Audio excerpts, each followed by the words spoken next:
Pusto na dworze. W końcu na dworze pusto i cicho. Tak Chiny zaczynają swój dzień o 5 nad ranem. Tak jest, 5 nad ranem. Tak naprawdę 5:30. Ja szczerze najchętniej bym metro wywalił, ale metro jest chyba jeszcze nieczynne, więc trzeba będzie pocisnąć innym rodzajem transportu. A ja sobie gdzieś tutaj przyczaję się na taksę 10 juanów, 5 kilometrów. Za piątaka pojadę. 我觉得中关城市有点日清，很日清，很潮。哎呀，你这个漂亮啊！有点。小视频我的旅游的时候，我在蒙古，在乌兰巴托啊，旅游，对20天。，20天，对，现在我在来在中国，对2个住店，对，住店，住店，我完了。漂亮的城市，漂亮。哦，你就拍这个。对，视频。OK。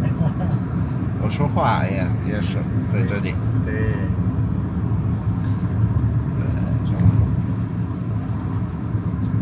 No i widzicie, to jest właśnie miasto Hot Hom i tak to wygląda. 这个城市名字怎么说？呼和浩特，谢谢。对啊，谢谢，呼和浩特。对，我忘了，有点难。No i tak to widzicie, miasto, które zawsze 40-piętrowe jest. No nieźle, powiem tak. No i tu mamy na liczniku już 12 juanów. Jedziemy około 5 km do stacji wschodniej na pociąg do Pekinu. Flash co chwilę, bo kamera oczywiście robi zdjęcia. Już myślałem, że to stacja kolejowa, a to jeszcze chyba nie jest. 我知道在这里呀，对，我没有进去，我出口的时候，但是我不知道在入口在哪里。我知道。在这里，你知道？你知道，我不知道。你好。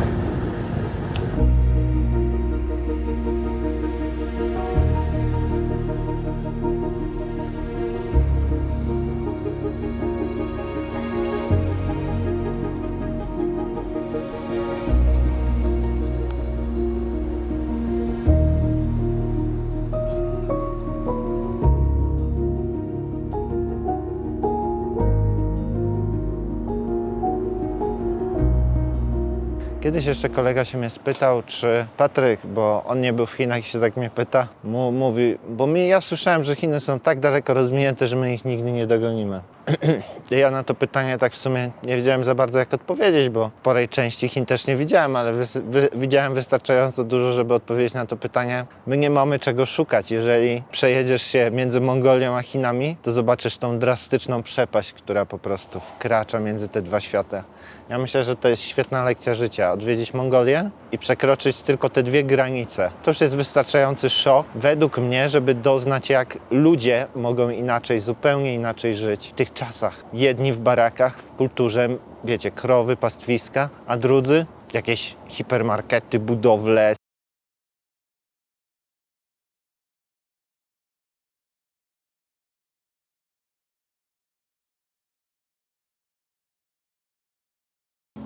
I teraz nawet jak Polskę sobie przyrównacie do tych przestrzeni, do tego wszystkiego, to nie jest tak, że my jesteśmy jakoś cudownie, wiecie, z nimi zrównani. No nie, no my jesteśmy też w czarnej dupie. No to naprawdę, to może się przyrównywać do jakiejś wsi. Spokojny poranek, jak mi tego brakowało, takiego spokoju porankowego, naprawdę. I tego, że tu można by fotografować, wsunąć się, wiecie, w to wszystko. Piękna sprawa. Chiny witają nas przepięknie. Piękna sprawa. pojedyncze osoby na drogach. Takie coś lubię. Do tego przywykłem w Polsce. Raczej z rana, że taki jest właśnie spokój. Ale tu bardzo szybko wstają wszyscy i zaczyna się prawdziwa łódzka. Towary się same nie zrobią, wiecie. A tego są tysiące, naprawdę. Biorąc, popatrzcie sobie wczoraj, co się działo na tych targach, na tym nocnym przejściu. Kosmos, kosmos. Dobra, ja porobię kilka zdjęć jeszcze. A z wami się żegnam. Zapraszam na trasę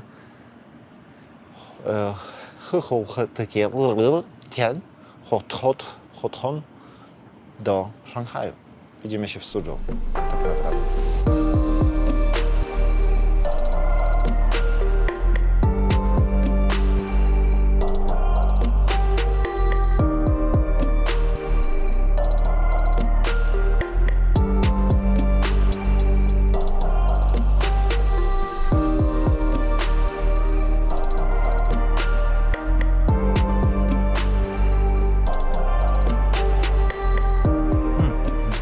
Numerki na bramkach, jak to wygląda.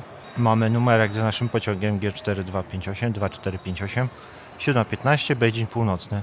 Beijing Bay, że określa stację, do której przyjeżdżacie. Warto się upewnić, że na pewno z tej dobrej stacji siadacie, bo na przykład ja będę miał później przesiadkę na Pekin Południowy, czyli będę musiał z Beijing Bay na Beijing Nan. No ale jak ktoś nie zna tych znaczków, no to może się pomylić, bo Beijing to Beijing, nie? W końcu, ale Beijing ma więcej niż jedną stację. Tak jak Warszawa zresztą. No tylko problem jest tego, że nie ma angielskiego, nie?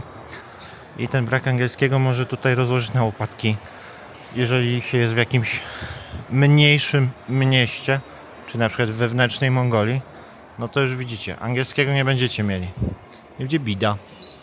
Ale jak już ktoś jest przyzwyczajony po Pekinie, to tak naprawdę potem cała reszta jest bajecznie prosta, bo to tak działa w każdym mieście jest ustandaryzowany system, który działa bardzo podobnie. Ludzie się, widzicie, ustawiają w kolejce, są wpuszczani i tyle. O tej godzinie to jeszcze jest tak spokojnie, że za parę godzin to tu będzie Ulaanbaatar. No a tu się ludzie już ustawiają w kolejce, bo o konkretnej godzinie, na przykład tu mają ludzie o 6:40 i stoją w kolejce, żeby odbyć taką odprawę techniczną. Pani sprawdza paszport, czy mamy bilet i czy możemy wejść na peron. A to już wiecie z innych odcinków.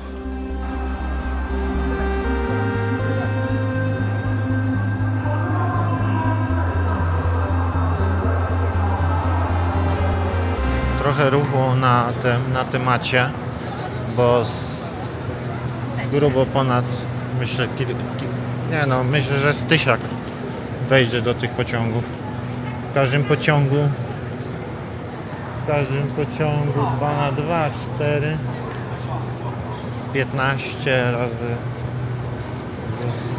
ile tu jest rzędów? 30 razy 4 ze 120 na wagonik, 15 wagonów. To macie około 1000 z hakiem miejsc do wykorzystania. No i teraz tych wszystkich ludzi trzeba tutaj usadzić, nie? Więc jest trochę rozgardiasz. Ja mam ostatni wagonik numer 15. A jesteśmy dopiero w 7. Ja pierdolę.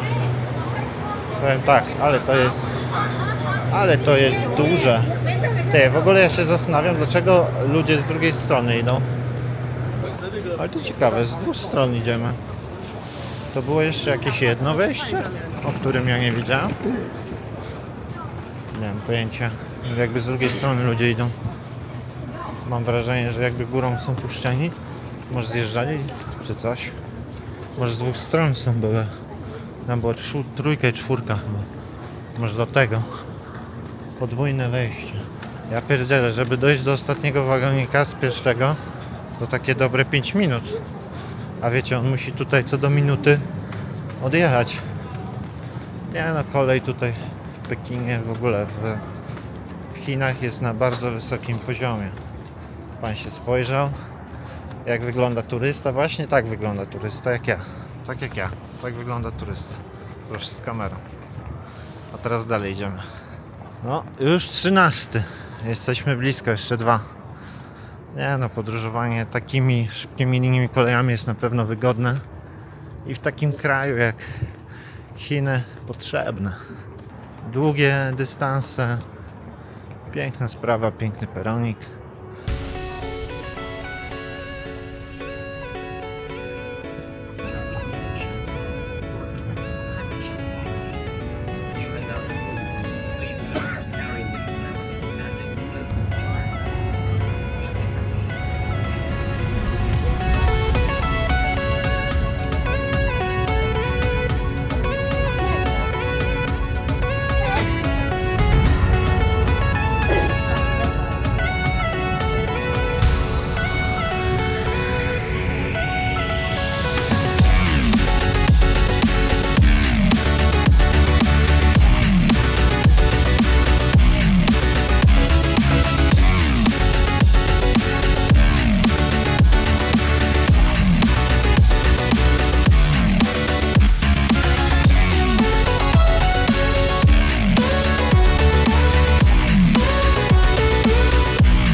Mieli dobudować jakieś linie metra. Jestem ciekaw, czy się coś nowego pojawiło.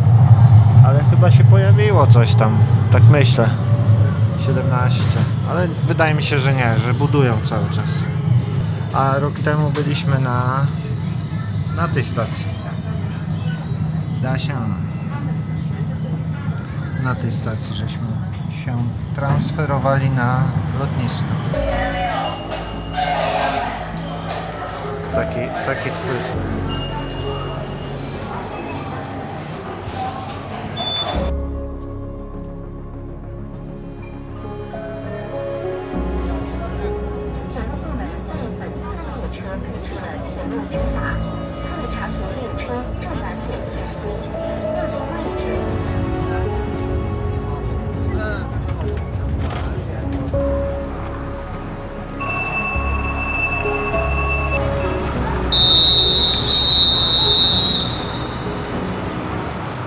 Suzhou, stacja północna. Podobno jedna z najbogatszych prowincji tego kraju. Cóż, pewnie nie będzie, pewnie się o tym za niedługo przekonamy. Na razie wygląda to jak normalnie, no jak Chiny. Co tu dużo mówić, nie? Chińczycy. No i pogoda. Pogoda rzeźnia na dzień dobry. 30 parę stopni. Wilgoć ogromna. Można się udusić tutaj. No ale co zrobić? Tak to już jest. Idziemy. Szuszu. Patrzcie, będziemy na pani paszport sprawdzać.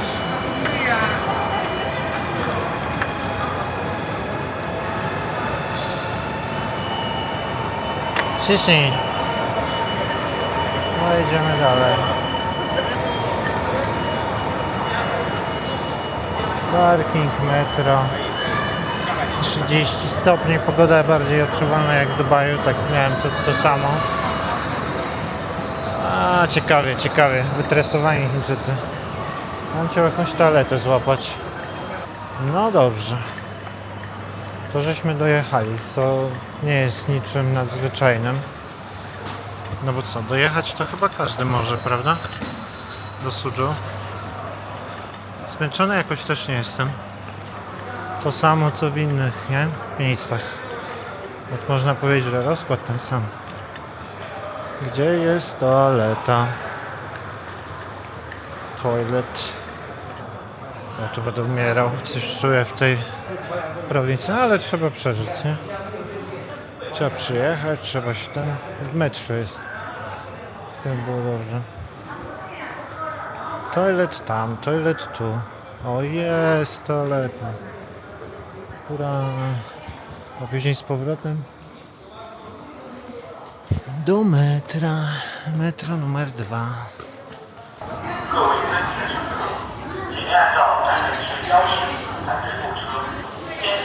Witam, trochę zmęczony z stacji metra Suzhou. Na tym chciałbym zakończyć naszą podróż Mongolia-Pekin. Mongolia-Pekin-Suzhou. A w sumie to Szanghaj pewnie też. Teraz zapraszam na nagrania widokowe, na nagrania bez przemyślunku, na nagrania po prostu pokazujące miasta takie jakie są i taki jaki system je stworzył. Ja mam wrażenie, że każde kolejne miasto to jest pewna kalka poprzedniego i są to schematy nałożone, które się powtarzają między miastami po prostu. Jedno, drugie, Suzhou, czy Beijing, czy Szanghaj, to jest wszystko jedno i to samo, na jedno kopyto robione. Po prostu jest wzór powielony, według mnie. Oczywiście każde miasto będzie miało swoją historię, charakterystyczne przesłanie i w ogóle takie tam, ale w tej chwili nie widzę każdego miasta jako osobnego bytu, jako jakiegoś czegoś wyjątkowego.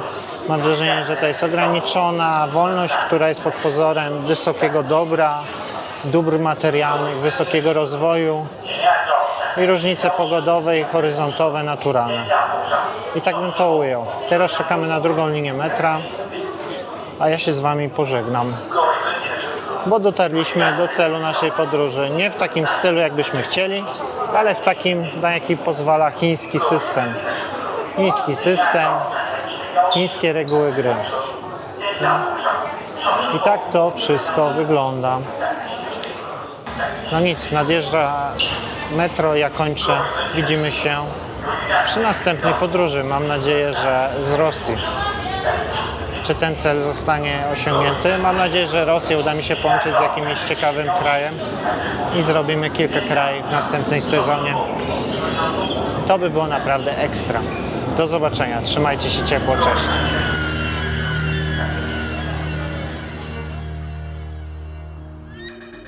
Hej, chciałbym Wam serdecznie podziękować za wspólną podróż od Mongolii aż po Chiny. To była najdłuższa seria, jak do tej pory, w której dzieliłem się z Wami dzień po dniu, każdą godziną z tej wyprawy prawie że i mam nadzieję, że jeszcze przeżyjemy niejedną wspólną przygodę. Czas ucieka, pamiętajcie, więc działamy, a kolejne wakacje już za rogiem, więc no cóż, ahoj przygoda, czołem. Geren. Bi Patryk Geren. Ni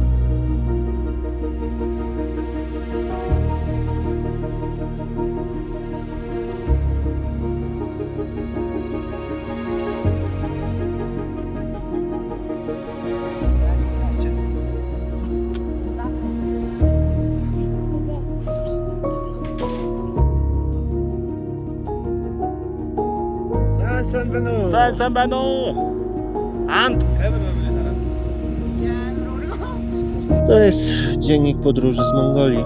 Witajcie.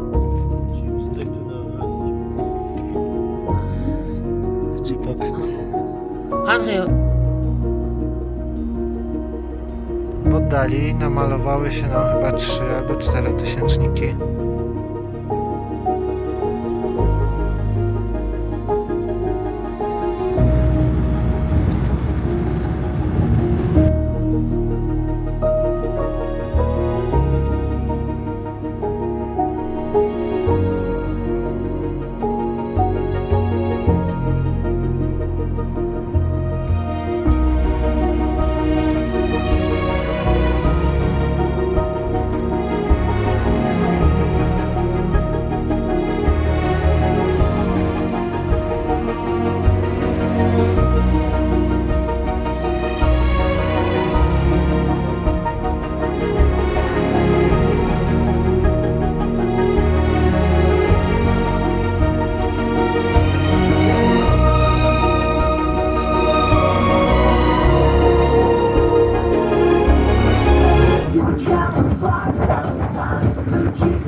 gdzie czuje się człowiek najlepiej. Po prostu przemierzając.